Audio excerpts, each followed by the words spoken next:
Hello everyone, in this video I will show you how to request for refund on Gofo Express.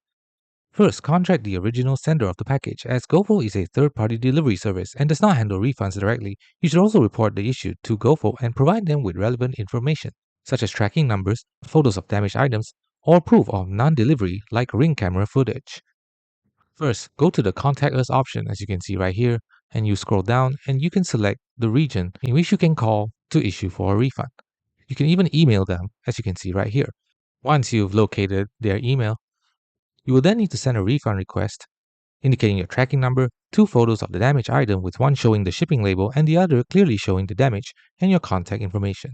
Just remember to always contact the sender first, as they're the ones who can process a refund. Document everything, especially if you have video proof of misdelivery. And if you have contacted Gofo, be persistent. Some customers have spent hours on the phone just to get their issues resolved. Thanks for watching. Don't forget to like and subscribe for more videos.